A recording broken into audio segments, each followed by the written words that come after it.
सबसे पहले स्टार्ट करते हैं प्लाज्मा मेम्ब्रेन और सेल मेम्ब्रेन से, ठीक है।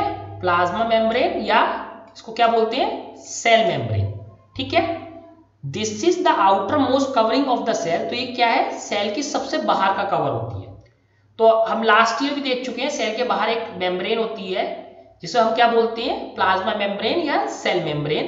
This is the outer most, ये सबसे बाहर का कवर है of the cell that separate the contents of the cell. Cell के कंटेंट्स को क्या करता है, अलग करता है फ्रॉम इट्स एक्सटर्नल एनवायरनमेंट। बाहर से किस सेल को ये अलग करती है, इसकी मेम्ब्रेन। अदरवाइज देखो भाई, हर चीज की बाउंड्री होती है ना, तो जो सेल की बाउंड्री है वो क्या बाउंड्री है, प्लाज्मा मेम्ब्रेन। हर चीज की बाउंड्री, तभी तो तुम कहोगे ये सेल, अगर इसकी बाउंड्री नहीं है तो पता कैसे चलेगा कि कहाँ सेल है।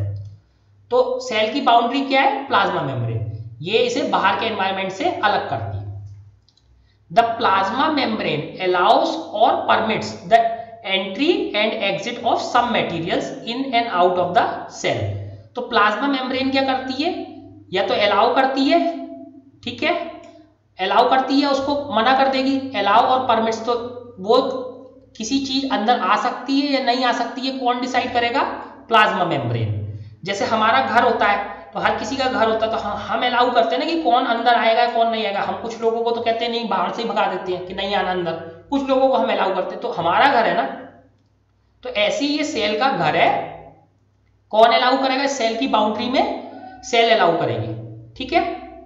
तो क्या है, द प्लाज्मा मेम्ब्रेन्स अलाउस और permit the entry and exit of some materials. तो प्लाज्मा मेम्ब्रेन ही जो मटेरियल अंदर आने हैं उन्हें अलाउ या परमिट करती है, ठीक है। इन और एंड आउट, तो किसने अंदर आना है या किसने बाहर जाना है, out, in and out cell से, तो कौन अलाउ करेगा, plasma membrane. It is also prevent movement of some other materials. तो ये अदर मटेरियल के मूवमेंट को भी क्या करता है, ये प्रिवेंट करती है, ना सारा मटेरियल बाहर निकल जाएगा। The cell membrane therefore is called a selectively permeable membrane. देखो ये एक नया वर्ड आया, इसका मीनिंग क्या है, सिलेक्टिवली परमिएबल मेम्ब्रेन। सिलेक्टिवली मतलब ये सिलेक्ट करता है, ये सिलेक्ट करती है कि क्या चीज इस मेम्ब्रेन के अंदर आ सकती है या क्या चीज नहीं आ सकती। परमिएबल, परमिएबल का मतलब आना जाना, आना जाना। तो ये एक ऐसी मेम्ब्रेन है जो सिलेक्ट करती है कि अंदर क्या चीज आ सकती है या क्या चीज बाहर जा सकती है, इसलिए इसको क्या बोलते हैं, सिलेक्टिवली परमिएबल मेम्ब्रेन। परमिएबल का मतलब बेसिकली अंदर एंटर होना या बाहर जाना। तो ये एक तरीके से सिलेक्ट करती है क्या चीज बाहर आ सकती है या अंदर जा सकती है, ठीक है। How does the movement of substances take place into the cell. तो कैसे ये मूवमेंट होता है, ठीक है, कैसे ये मूवमेंट होता है। How do substances move out of the cell. तो कैसे सब्सटेंसेस अंदर आते हैं या कैसे सब्सटेंसेस बाहर जाते हैं। तो अभी हमने देखा ना, हमने से कहा सिलेक्टिवली परमिएबल मेम्ब्रेन, तो ये कुछ चीजों को सिलेक्ट करती है कि ये अंदर आ सकती हैं जा सकती हैं। तो ये मूवमेंट कैसे होता है, तो देखते हैं ये मूवमेंट कैसे होता है। Some substances like carbon dioxide, तो जैसे सब्सटेंस क्या है, कार्बन डाइऑक्साइड, ठीक है, या ऑक्सीजन, ठीक है, दो सब्सटेंस हम ले रहे हैं, क्या, CO2 और O2, ऑक्सीजन और carbon dioxide, can move across the cell membrane by a process called diffusion. तो जो ये जो सब्सटेंस है कार्बन डाइऑक्साइड और ऑक्सीजन, ये सेल में कैसे आते जाते हैं, डिफ्यूजन से। तो एक प्रोसेस होता है उसको क्या बोलते हैं, डिफ्यूजन, डिफ्यूजन से आते जाते हैं। We have studied the process of diffusion in earlier chapter. तो डिफ्यूजन हमने पढ़ा था, डिफ्यूजन याद करो। तो डिफ्यूजन क्या था, वाटर था, वाटर भरा हुआ था ग्लास में, ठीक है। वाटर डिफ्यूजन में क्या था कि यहाँ पे शुगर डाल दी थी, स्लोली स्लोली शुगर जो है सब में मिलनी शुरू हो जाती थी। तो स्लोली स्लोली क्या होती थी, शुगर मिलनी शुरू हो जाती थी अपने आप, तो शुगर क्या हो जाती है, डिफ्यूज। सेकेंड एग्जाम्पल ये था कि एक कमरा है, कमरे में इंसेंस स्टिक्स जलाई थी हमने, एक अनबर्न इंसेंस स्टिक थी, अगरबत्ती थी जिसे हमने नहीं जलाया था, तो उसकी स्मेल कहाँ लेनी पड़ती थी, इसके पास में। लेकिन जैसे ही हम इसे जलाते थे तो इसके जो पार्टिकल्स थे वो सारी जगह क्या हो जाते थे, डिफ्यूज, डिफ्यूज यानी इधर उधर चले जाते थे, तो दूर दूर तक इसकी स्मेल आ जाती थी। तो जो स्लोली स्लोली चीजें अंदर एंटर करती हैं, फैलती हैं, इसे क्या बोलते हैं, डिफ्यूजन। तो ऐसे ही देखो इसमें स्लोली स्लोली ये मिल गई। तो इसी प्रोसेस से, डिफ्यूजन के प्रोसेस से क्या होता है, डिफ्यूजन के प्रोसेस से कार्बन डाई और ऑक्सीजन अंदर आती और बाहर जाती है। देखो कैसे, सेल है, मान लो बाहर क्या है, CO2 है, तो स्लोली स्लोली धीरे धीरे धीरे धीरे अंदर CO2 जाएगी, स्लोली स्लोली अंदर जाती रहेगी। और कब तक जाती रहेगी, जब तक बाहर CO2 का लेवल और अंदर CO2 का लेवल क्या ना हो जाए, सेम। ठीक है, ठीक है। बाहर ऐसे ही ऑक्सीजन के साथ है, ऑक्सीजन तब तक अंदर जाएगी जब तक अंदर और बाहर ऑक्सीजन का लेवल सेम नहीं हो जाता, या अंदर से कोई चीज बाहर तब तक नहीं आएगी जब तक अंदर और बाहर लेवल सेम नहीं हो जाता। तो डिफ्यूजन के लिए एक बहुत, डिफ्यूजन थोड़ा सा और समझ लेते हैं। डिफ्यूजन क्या होता है, देखो एक हमने वाटर का टैंक लिया, ये एक्टिविटी क्लास 7th में है। एक वाटर का टैंक लिया, उसके बीच में एक मेम्ब्रेन लगा दी, उस मेम्ब्रेन से बहुत पतली चीजें ही जा सकती है। इसके दो साइड हमने वाटर भरा, दोनों साइड, ठीक है। एक साइड ये रहा वाटर और दूसरी साइड भी हमने वाटर भरा, ठीक है। दोनों का लेवल सेम है, लेकिन दोनों वाटर में एक डिफरेंस है। ये वाटर क्या है, ये वाटर सॉल्टी है, इसमें सॉल्ट डला हुआ है। और ये वाटर क्या है, नॉर्मल वाटर है, ड्रिंकिंग वाटर नॉर्मल।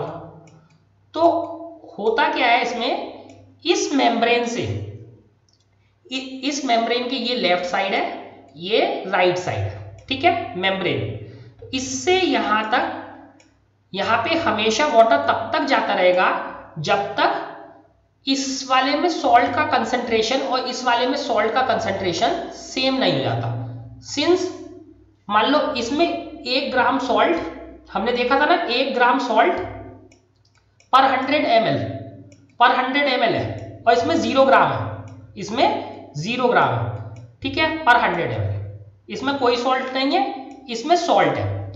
तो इसमें से वाटर तब तक जाता रहेगा जब तक दोनों का कंसंट्रेशन इक्वल नहीं हो जाए। लेकिन प्रॉब्लम क्या है कि यहाँ पे 0 ग्राम है, तो यहाँ पे कभी भी सॉल्ट आएगा नहीं, तो सारा का सारा वाटर धीरे धीरे किधर फ्लो होता रहेगा, हमेशा लेफ्ट टू राइट। अगर इसी केस में हम यहाँ क्या करते, यहाँ लेट अस से कि हम ले लेते 2 ग्राम, ठीक है, इधर 2 ग्राम ले लेते और इधर ले लेते 1.5 ग्राम, इधर ले लेते 1.5 ग्राम। तो अब दोनों साइड सॉल्ट है, दोनों साइड सॉल्ट है, बस इस साइड क्या है, सॉल्ट कम है, इस साइड सॉल्ट ज्यादा है। तो इधर से वाटर इस साइड पर तब तक मूव करेगा जब तक दोनों में सॉल्ट का कंसंट्रेशन क्या नहीं हो जाता, सेम। तो लेट अस से अगर सेम कंसंट्रेशन हो जाता है 1.75 पर, 1.75 पर, तो कब तक वाटर मूव करता रहेगा, जब तक इधर कंसंट्रेशन बढ़ना स्टार्ट हो जाएगा, इधर कंसंट्रेशन घटना है। देखो क्या मूव करेगा, वाटर, सॉल्ट नहीं मूव करेगा, सॉल्ट नहीं मूव करेगा, वाटर मूव करेगा। तो इधर जैसे ही वाटर कम हुआ तो देखो 100 ml से 90 रह गया, 80 रह गया, तो इधर वाटर मूव कर रहा है, तो इधर सॉल्ट बढ़ता जा रहा है। तो क्योंकि वाटर कम हो रहा है तो कंसंट्रेशन बढ़ रहा है। इधर क्या है, वाटर मूव कर रहा है, आ रहा है, तो वाटर बढ़ रहा है। तो यहाँ पे जैसे 2 ग्राम हो गया तो 110 हो गया, फिर 120 हो गया, तो इधर कंसंट्रेशन क्या हो रहा है, कम हो रहा है। इधर कंसंट्रेशन देखो पहले 90 रह गया, फिर 80 रह गया, तो इधर कंसंट्रेशन क्या हो रहा है, बढ़ रहा है। तो जब तक दोनों का कंसंट्रेशन सेम नहीं हो जाता तब तक वाटर मूव करता रहेगा। तो इसी प्रोसेस को कहते हैं ऑस्मोसिस, इसी प्रोसेस को क्या कहते हैं, ऑस्मोसिस, ठीक है। तो ऑस्मोसिस भी क्या होता है, एक टाइप का डिफ्यूजन होता है। डिफ्यूजन किससे, लेकिन लेयर से हो रहा है, डिफ्यूजन किससे हो रहा है, लेयर से। तो ये क्लास 7th में एक एग्जांपल है ये वाला। अब देखते हैं कि क्या हो रहा है इसमें। तो ऐसे ही करके डिफ्यूजन होता है। डिफ्यूजन भी कब तक होता है, डिफ्यूजन में भी एक जगह तुमने भाई इंसेंस स्टिक जलाई, तो इसके पास सारे के सारे पार्टिकल्स, इसकी खुशबू के यहाँ पे खुशबू का कोई पार्टिकल नहीं, इसकी एक कोई भी स्मेल नहीं है। लेकिन ज्यादा फिर क्या होगा, धीरे धीरे इसके पार्टिकल सब जगह फैल जाएंगे, सब जगह फैल जाएंगे। क्यों, क्योंकि यहाँ पार्टिकल कम है, यहाँ पार्टिकल ज्यादा है। पार्टिकल कब तक फैलते रहेंगे, जब तक सारे में पार्टिकल एक जैसे नहीं हो जाते। और एक एग्जांपल हमने ये वाला भी पढ़ा था, ग्लास में थोड़ी सी इंक डाल दी थी वाटर में, तो कब तक इंक मिलती रही थी, जब तक सारे ग्लास के पानी का कलर कैसा नहीं हो गया था, सेम, इंक के कलर का सेम पानी नहीं हो गया था।